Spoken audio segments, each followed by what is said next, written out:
안녕하십니까. 박형칠의 노화 방주 방송을 시작하겠습니다. 오늘은 그리스도가 값주고 마련하신, 그리스도가 십자가에서 피값 주고 마련하신 구속을 우리가 어떻게 참여합니까? 라고 하는 말씀에 대해서 전하고자 합니다. 좀 어려운 말이죠. 더 요약하면 이렇습니다. 어떻게 우리가 구원받을 수 있는가 하는 말입니다. 그리스도가 값주고 마련하신 구속. 좀 어려운 말입니다. 구속. 구속이란 말. 왜 이렇게 어려운 말 쓰는지 모르겠어요. 그죠? 저도 처음에는 구속, 정말 싹 그렇게 기분 좋은 말은 아니었습니다. 하도 세상에서 구속했다라고 하기 때문에 그렇습니다. 그러나 성경에서 말하는 구속, 리뎀션은 정말 신비하고 정말 깊은 은혜가 있는 말입니다. 구속, 리뎀션 무슨 뜻인가? 사람들은 죄의 종으로 팔려간 자들입니다. 죄에게 또 마귀에게 저당 잡힌 자들이죠. 구속이란 무슨 뜻인가? 구속은 죄에게 저당 잡혀 있고 죄에게 팔려간 종들을 값을 주고 사는 것을 말합니다. 값을 치르고 사는 것을 말합니다. 그것을 리뎀션, 구속이라고 말합니다. 에베소서 1장 7절에 그의 피로 말미암아, 예수 그리스도의 십자가의 피로 말미암아 구속, 곧 죄사함을 받았다라고 말합니다. We have redemption through his blood. 고린도전서 6장 20절에도 값으로 산 것이 되었으니, 여기도 보면 예수님의 핏값으로 산 것이 되었다. 구속받은 몸이 되었으니 그러므로 너희 몸으로 하나님께 영광을 돌리라. 진정한 그리스도인은 예수님이 핏값 주고 산 예수님의 것이 되었기 때문에 그 몸으로 자기 마음대로 사용하는 것이 아닙니다. 하나님께 영광을 돌리며 사는 것이라는 말씀을 분명히 하고 있습니다. 이런 면에서 구속사역은 창조사역보다 더 위대합니다. 더 신비하고 놀랍습니다. 창조사역은 오직 말씀으로만 되었습니다. 빛이 있으라 하며 빛이 있었거든요. 그런데 구속사역은 그리스도의 피를 흘림으로 성취되었기 때문에 더 위대하고 신비롭습니다. 이렇게 그리스도가 값주고 사신 구속에 어떻게 참여할 수 있겠습니까? 즉 구원받을 수 있겠습니까? 웨스트민스터 소결의 제29문 답변을 잠깐 살펴보겠습니다. 어떻게 구속에 참여할 수 있다고 말합니까? 성령에 의해서입니다.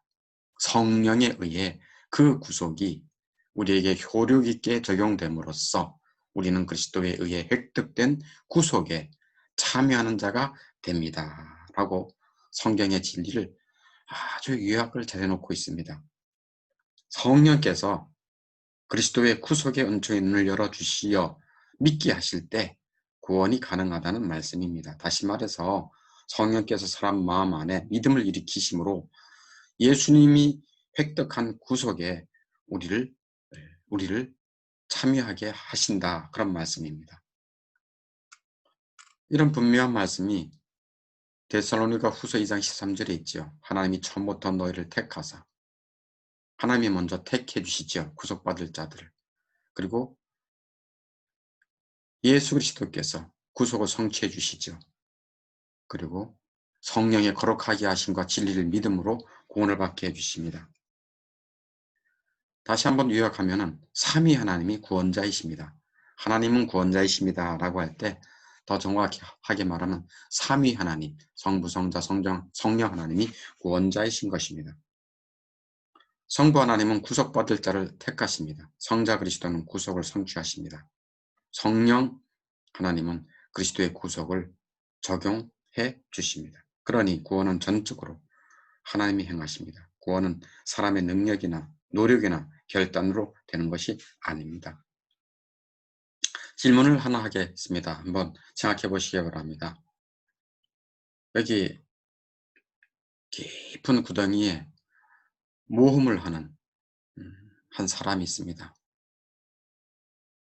이렇게 깊은 구덩이가 천길 만길 되는 구덩이가 있다고 상상해 보세요. 천길 만길 됩니다.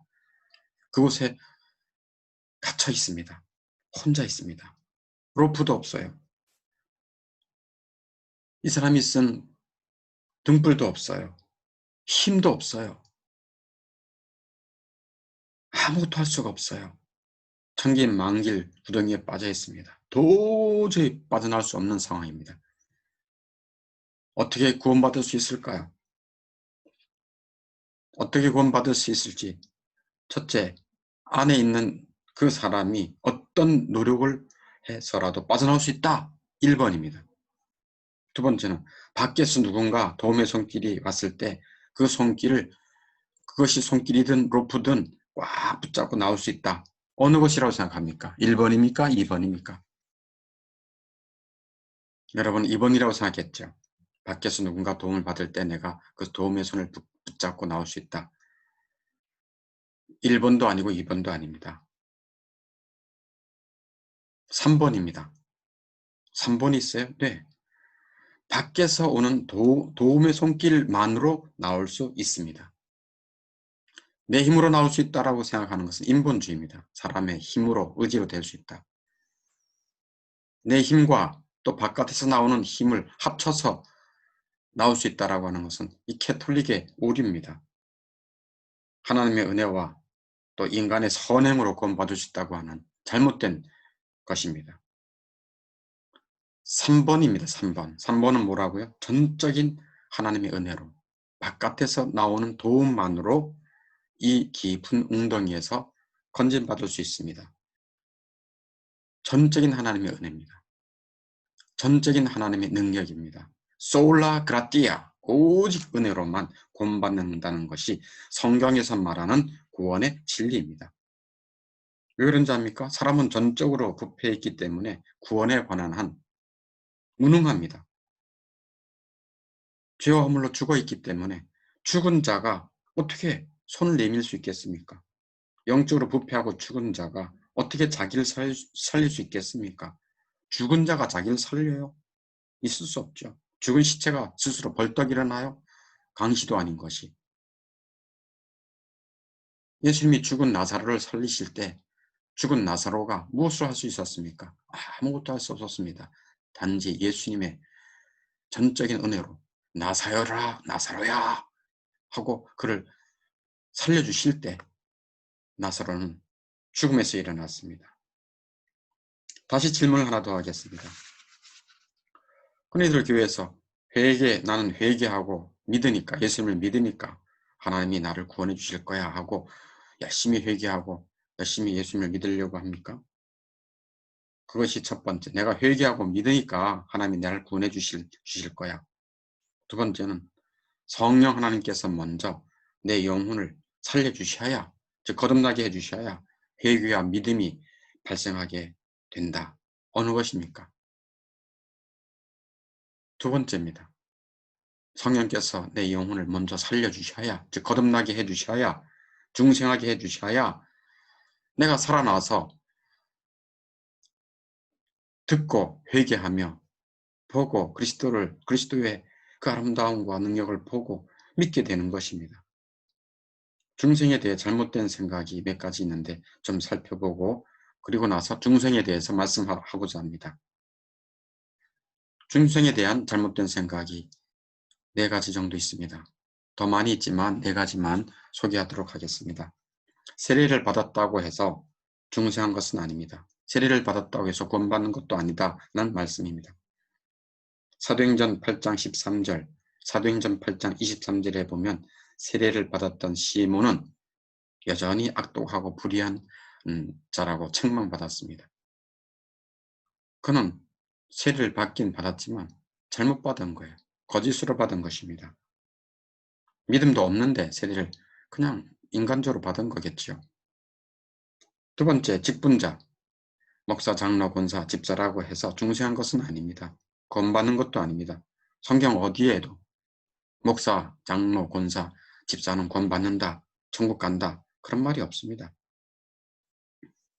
만일 직분자가 구원받는다고 한다면 아이고 얼른 직분 받으세요 라고 하겠죠.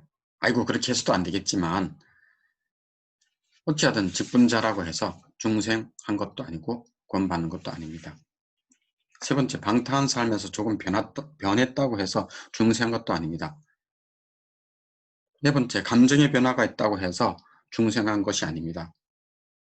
에서는 은혜가 없었음에도 불구하고 한없이 울었습니다. 히브리서 12장 17절에. 돌밭 마음의 사람, 즉 믿음이 없는 사람은 말씀을 듣고 즉시 기쁨이 있었습니다. 그렇다고 해서 중세한 것은 아닙니다. 운다고 구원 받으면 다 울어버리지 않겠어요? 하고 다 울어버리지 않겠습니까? 이렇게 중생에 대한 잘못된 생각을 갖고 있을 수 있습니다. 여러분 어떻습니까? 이제 중생, 새롭게 거듭남에 대한 바른 진리를 전하도록 하겠습니다. 예수님께서 오셔서 이 거듭남, 새로남, 중생에 대한 말씀을 분명히 하셨어요. 요한복음 3장 3절에 사람이 거듭나지 아니하면 하나님의 나라를 볼 수 없다. 새롭게 나야 된다. 그래야 천국에 들어간다. 요한복음 3장 5절을 더 말씀드리면 사람이 물과 성령으로 거듭나지 아니하면 하나님의 나라에 들어갈 수 없다. 라고 말씀합니다. 예수님의 핵심 말씀이 무엇입니까? 하나님이 거듭나게 하신다는 진리입니다. 하나님이 거듭나게 하신다는 것입니다. 여러분은 엄마 뱃속에서 태어날 때 아무 일도 하지 않았습니다. 우리가 태어날 때 엄마 힘내세요. 우리가 있잖아요. 그렇게 하지 않았습니다. 아무 힘도 보탤 수 없었습니다. 부모가 태어나게 했으니 난 것입니다. 영적으로도 마찬가지입니다. 하나님이 낳아주셔야 하나님의 자녀가 되는 것입니다. 요한복음 1장 13절 말씀에서도 이렇게 말씀합니다. 혈통으로나 육정으로나 사람의 뜻으로 나지 아니하고 혈통, 어떤 집안에 태어났다고 예수 믿는 집안에 태어났다고 저절로 하나님을 믿는 것이 아니라는 것입니다. 육신적인 결정으로 거듭나는 것도 아니라는 것입니다. 사람의 뜻으로 사람의 의지나 결단으로 되는 것도 아니라는 것입니다. 오직 하나님께서 낳아주셔야 하나님께서 영적으로 그 영혼을 낳아주셔야 하나님의 자녀가 된다라고 하는 말씀입니다. 특별히 성령께서 죽은 영혼을 거듭나게 해주셔야 구원받을 수 있습니다. 죽은 영혼이 새 생명, new life가 되어야 그리스도의 구속을 볼 수 있고 알 수도 있고 믿을 수 있습니다. 새 생명은 새 본성의 씨를 받아서 new nature, 새 본성의 씨를, 즉 하나님의 씨를 받아서 하나님의 자녀가 되는 것입니다.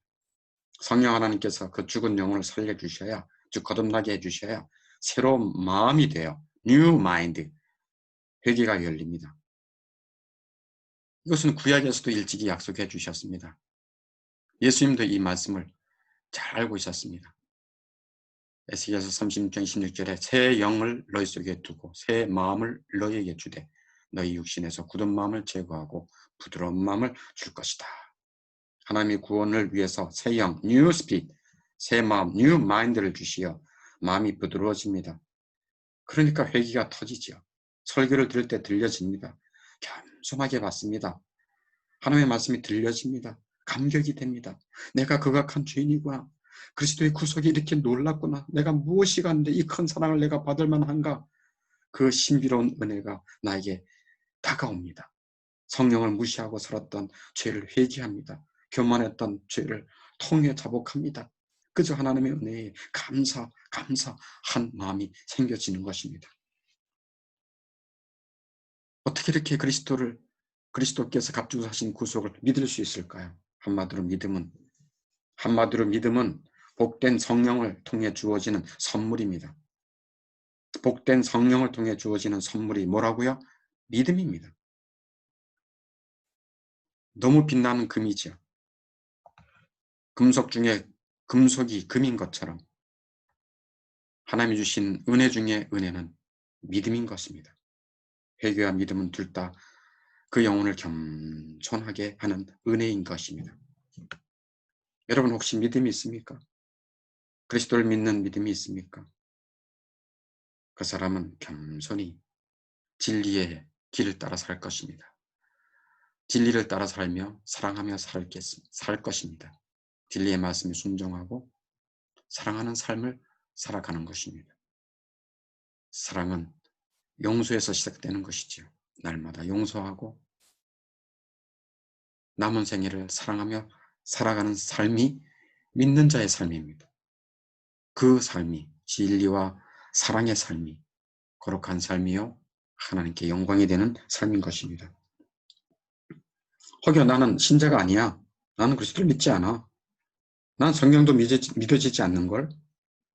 거듭남? 그건 무슨 소리야? 나랑 관계없어.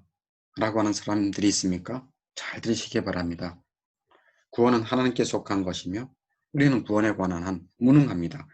또 무관심합니다. 그렇다고 해서 여러분이 아무것도 하지 않을 것입니까? 오늘 말씀을 들으면서 하나님이 택하신 자는 어떻게 하든지 구원하실 거야. 내가 뭐 노력한다고 되는 것도 아니잖아. 그런 말을 하면서 그런 생각을 하면서 무시하는 태도로 지낼 것입니까? 무관심하게 그냥 살겠습니까? 아닙니다. 그렇게 해서는 안 됩니다. 내가 할 수 있는 것을 하고 있어야 합니다. 예를 들어서 에디오피아 내시는 그가 읽는 이사야의 말씀을 이해할 수 없었습니다. 그러나 성경을 읽을 수는 있었습니다. 그가 읽는 동안 하나님은 내시에게 하나님의 사람 빌립을 보냈습니다. 그리고 그 내용을 들려주었습니다.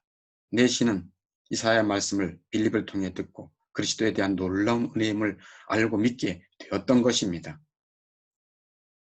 또 베데스다못, 요한복음 5장에 베데스다못이라고 나옵니다. 그 베데스다못에는 먼저 들어간 자가 어떤 질병도 나을 수 있었습니다. 우리 그 베데스다못에 가끔 동할 때가 있었는데 먼저 들어가야 했습니다. 근데 그곳에 38년 된 병자가 있었는데 그는 자기 힘으로 연못에 들어갈 수도 없었어요. 왜?